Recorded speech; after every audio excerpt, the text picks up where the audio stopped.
ಈಗೊಬ್ರು collar ಇದ್ದಾರೆ, ತುಮಕೂರಿನಿಂದ ಸತೀಶ್ ಕರೆ ಮಾಡಿದ್ದಾರೆ. ನಮಸ್ತೆ ಸತೀಶ್ ಅವರೇ. ನಮಸ್ಕಾರ ಮೇಡಮ್. ನಮಸ್ಕಾರ. ಯಾರ ಬಗ್ಗೆ ಕೇಳಬೇಕಿತ್ತು? ಮೇಡಮ್ ನಮ್ಮ ಬಗ್ಗೆನೇ ಕೇಳಬೇಕಾಯ್ತು. ಡೇಟ್ ಆಫ್ ಬರ್ತ್ ಹೇಳಿ.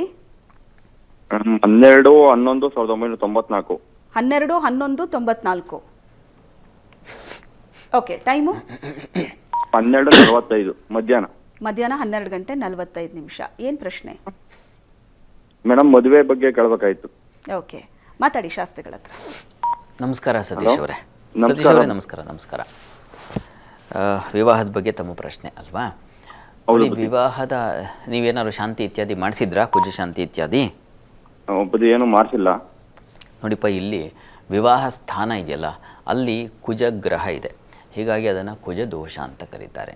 ಮತ್ತು ಆ ವಿವಾಹದ ಅಧಿಪತಿ, ನಿಮಗೆ ಯಾರು ವಿವಾಹ ಉಂಟು ಮಾಡ್ತಕ್ಕಂತಹ ಗ್ರಹ ಚಂದ್ರ, ಅವನು ಶನೈಶ್ಚರನ ಜೊತೆಗಿದ್ದಾನೆ. ಹೀಗಾಗಿ ಚಂದ್ರ ಕುಜ ಈ ಎರಡು ಗ್ರಹ ಶಾಂತಿಯನ್ನು ಮಾಡಿಸಿದ್ರೆ ಸ್ವಲ್ಪ ನಿಮ್ಮ ಪ್ರಯತ್ನ ಮಾಡ್ತಾ ಇದ್ದೀರಲ್ಲ, ಈ ಪ್ರಯತ್ನಕ್ಕೊಂದು ಫಲ, ದೇವತೆಗಳ ಅನುಗ್ರಹ ಆಗಿಬಿಟ್ರೆ ನಮಗೆ ಅಲ್ಲಿ ಕ್ರೂರಗ್ರಹ ದಶಾಕಾಲೇ ಶಾಂತಿಂ ಕುರ್ಯಾತ್ ವಿಧಾನತಃ ತತಃ ಶುಭಂ ಆಪ್ನೋತಿ ಅಂತ ಒಂದು ಮಾತನ್ನು ಹೇಳುತ್ತೆ ಶಾಸ್ತ್ರ. ಹೀಗಾಗಿ ತೊಡಕಿದ್ದಾಗ ಒಂದು ಗ್ರಹ ಶಾಂತಿ ಮಾಡೋದ್ರಿಂದ ಗ್ರಹಗಳ ಅನುಗ್ರಹ ಉಂಟಾಗಿ ನಮ್ಮ ಮೇಲೆ ಹರಿಸ್ತಾರೆ, ಅವರು ಅನುಗ್ರಹ ಮಾಡ್ತಾರೆ, ಒಂದು ದಾರಿ ಸಿಗುತ್ತೆ. ಹೀಗಾಗಿ ಕುಜ ಚಂದ್ರ ಎರಡು ಶಾಂತಿಯನ್ನು ಮಾಡಿಸಿ ಅನುಕೂಲ ಆಗುತ್ತೆ, ಒಳ್ಳೆಯದಾಗಲಿ. ಎಸ್, ಧನ್ಯವಾದಗಳು ಕರೆ ಮಾಡಿದ್ದಕ್ಕೆ. ಈಗ ಮುಂದಿನ 3 ರಾಶಿಗಳ ಬಗ್ಗೆ ನೋಡೋದಾದರೆ ಶಾಸ್ತ್ರಿಗಳ ಕರ್ಕಟಕ ರಾಶಿಯನ್ನು ಗಮನಿಸೋಣ. ಕರ್ಕಟಕ ರಾಶಿಯವರಿಗೆ ನೋಡಿ, ರಾಶ್ಯಾಧಿಪತಿ ಚಂದ್ರ ನೋಡಿ, ವೃತ್ತಿಯಲ್ಲಿ ಸ್ತ್ರೀಯರಿಗೆ ಅನುಕೂಲ ಉಂಟಾಗುತ್ತೆ. ಅದು ಕಾರಣ ಬಲ ಇದೆ, ತೊಂದರೆ ಇಲ್ಲ. ಚಂದ್ರನ ಸಂಚಾರ ಮಂಗಳವಾರದ ನಂತರದ ವಾರದಾದಿಯಲ್ಲಿ ನಿಮಗೆ ಸಿಗ್ತಕ್ಕಂತಹ ಫಲ ಅದೇ. ಸೋಮವಾರ ಒಂದು ದಿವಸ ನಿಮಗೆ ಸ್ವಲ್ಪ ಕಿರಿಕಿರಿ ಇದೆ, ಸ್ವಲ್ಪ ಮಾನಸಿಕವಾಗಿ ಕುಗ್ಗುತ್ತೀರಾ, ಒಂದು ರೀತಿಯ ಚೌಕಟ್ಟನ್ನು ಮೀರ್ತಕ್ಕಂಥ ಒಂದು ಸಂದರ್ಭಗಳು ಎದುರಾಗುತ್ತೆ. ಇದೆಲ್ಲ ಇದೆ ಈ ಹೊತ್ತು ಮತ್ತು ನಾಳೆ. ಆದರೆ ಆನಂತರದಲ್ಲಿ ತುಂಬ ಚೆನ್ನಾಗಿದೆ. ವೃತ್ತಿಯಲ್ಲಿ ಬಹಳ ವಿಶೇಷವಾದ ಅನುಕೂಲಗಳು ಉಂಟಾಗ್ತಕ್ಕಂಥದ್ದು. ಕ್ಷೇತ್ರ ಸಂಗಮ ದರ್ಶನ, ವೃತ್ತಿಯಲ್ಲಿ ಸಣ್ಣ ಪುಟ್ಟ ಮನಸ್ತಾಪಗಳನ್ನು ದಾಟ್ತೀರ, ಅದಕ್ಕೇನು ತೊಂದರೆ ಇಲ್ಲ. ಶಿಕ್ಷಣ ಕ್ಷೇತ್ರದವರಿಗೆ ಲಾಭ ಇರತಕ್ಕಂಥದ್ದು, ಇದೆಲ್ಲ ತುಂಬ ಚೆನ್ನಾಗಿದೆ. ಮಂಗಳವಾರದ ನಂತರ ನಿಮಗೆ ಒಳ್ಳೆಯ ಫಲ ಕಾಣಲಿಕ್ಕೆ ಅವಕಾಶ ಖಂಡಿತ ಇದೆ. ಹೀಗಾಗಿ ಈ ಹೊತ್ತು ಮತ್ತು ನಾಳೆ 2 ದಿವಸ ಸ್ವಲ್ಪ ಜಾಗ್ರತೆಯಿಂದ ಇರಬೇಕು ಕರ್ಕಟಕ ರಾಶಿಯವರು. ವಾರದ ಅಂತ್ಯ ಭಾಗದಲ್ಲಿ ನೋಡಿದ್ರೆ ತುಂಬ ಚೆನ್ನಾಗಿದೆ. ಬಹಳ ವಿಶೇಷವಾದ ಲಾಭಗಳನ್ನು ಕಾಣ್ತೀರ. ಸ್ತ್ರೀಯರಿಗೆ ಅಧಿಕ ಲಾಭ ಇದೆ, ಆಪ್ತರಿಂದ ಹೆಚ್ಚಿನ ಅನುಕೂಲ ಆಗ್ತಕ್ಕಂಥದ್ದು. ಸ್ವಲ್ಪ ಸಣ್ಣ ಪುಟ್ಟ ಮನಸ್ತಾಪಗಳು ದಾಂಪತ್ಯದಲ್ಲಿ ಕಾಣ್ತೀರ. ಅದು ಏನಂಥ ತೊಡಕಲ್ಲ, ಆತಂಕ ಬೇಡ. ಮತ್ತು ತುಂಬ ಆಪ್ತರಲ್ಲಿ ತುಂಬ ಅತಿಯಾಗಿ ನಂಬಿಕೆ, ಅದು ನಿಮಗೆ ತೊಂದರೆ ಮಾಡಬಹುದು, ಸ್ವಲ್ಪ ಹುಷಾರು. ಹೀಗಾಗಿ ಒಂದು ಗಡಿ ಬೇಕು, ಎಲ್ಲದಕ್ಕೆ ಒಂದು ಗಡಿ ರೇಖೆ ಅಂತ ಇರಬೇಕು. ಅದನ್ನು ಅತಿಯಾದರೆ ಕಷ್ಟ, ಅತಿ ಸರ್ವತ್ರ ವರ್ಜಿಯೇತ್ ಅಂತ. ಹೀಗಾಗಿ ಸ್ವಲ್ಪ ಹುಷಾರು. ಆದರೆ ನಿಮಗೆ ಹೆಚ್ಚಿನ ಪಾಲು ಚೆನ್ನಾಗಿದೆ. ಹೀಗಾಗಿ ಕರ್ಕಟಕ ರಾಶಿಯವರು ಆತಂಕ ಬೇಡ. ಗುರುಚಂದ್ರರ ಯುತಿ ನಿಮ್ಮ ಬದುಕಿಗೆ ಒಂದು ಹೊಸ ಮಾರ್ಗದರ್ಶನ ಮಾಡುತ್ತೆ, ಆ ಲಾಭಕ್ಕೆ ದಾರಿ ಮಾಡಿಕೊಡುತ್ತೆ. ಅದರಲ್ಲಿ ಯಾವುದೇ ಸಮಸ್ಯೆ ಇಲ್ಲ. ಇದಕ್ಕೆ ಪರಿಹಾರ ಏನಪ್ಪ ಅಂದರೆ, ಕೃಷ್ಣ ಸನ್ನಿಧಾನದಲ್ಲಿ ತುಳಸಿ ಅರ್ಚನೆ ಮಾಡಿಸಿ, ಅದು ನಿಮಗೆ ತುಂಬ ಸಹಾಯವಾಗುತ್ತೆ. ಸಣ್ಣ ಪುಟ್ಟ ಕಿರಿಕಿರಿ ಮನಸ್ತಾಪ ಹೇಳಿದ್ನಲ್ಲ, ಅದೆಲ್ಲ ನಿವಾರಣೆ ಆಗುತ್ತೆ. ಇನ್ನು ಸಿಂಹರಾಶಿ ನೋಡೋಣ.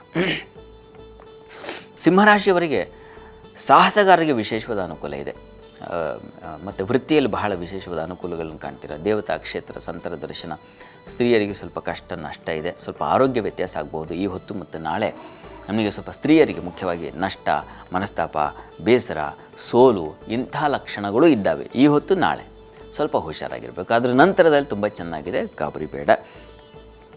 ವಾರದ ಅಂತ್ಯ ಭಾಗದಲ್ಲಿ ಗಮನಿಸ್ಕೊಂಡ್ರೆ ಗುರುವಾರದ ನಂತರದಲ್ಲಿ ನಿಮಗೆ ತುಂಬ ಚೆನ್ನಾಗಿದೆ.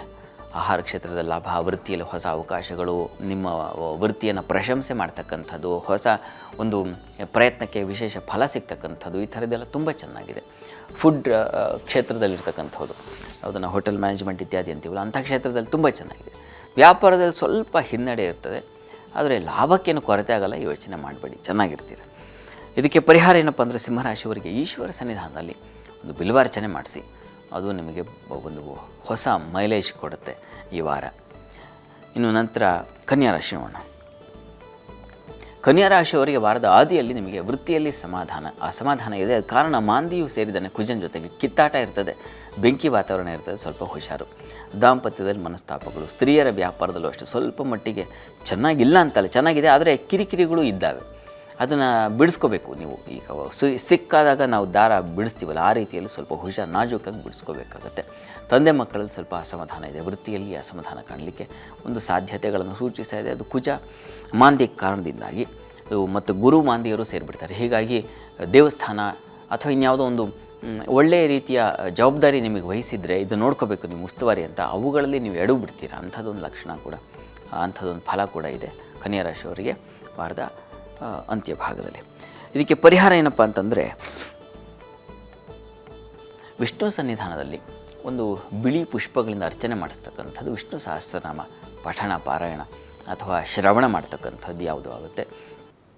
ಇದು ಕನ್ಯಾ ರಾಶಿಯವರಿಗೆ ಸಣ್ಣ ಪುಟ್ಟ ತೊಡಕುಗಳೇನಿದಾವೆ ಅದನ್ನು ನಿವಾರಿಸಿ ಒಂದು ಒಳ್ಳೆಯ ಸಮಾಧಾನ. ಅಲ್ಲಿ ನೋಡಿ ವೃತ್ತಿಯಲ್ಲಿ ತೊಡಕಿದೆ, ಈ ಕಾರಣದಿಂದಾಗಿ ವಿಷ್ಣು ಸಹಸ್ರನಾಮ ಅದು ಸಹಾಯ ಆಗುತ್ತೆ. ಅಲ್ಲಿ ಬೆಂಕಿ ವಾತಾವರಣ ಅಂತ ಹೇಳಿದ್ನಲ್ಲ, ಅದು ನಿವಾರಿಸಿ ಒಂದು ಶಾಂತ ಆ ಬಿಳಿ ಪುಷ್ಪಗಳನ್ನು ತಗೊಂಡು ಹೋಗ್ಕೊಡಿ. ಈ ವಾರ ಇಡೀ ಮಾಡಿ, ಅದು ತುಂಬ ಸಹಾಯವಾಗುತ್ತೆ. ಮಾಡಿ ನೋಡಿ ಕನ್ಯಾ ರಾಶಿಯವರು.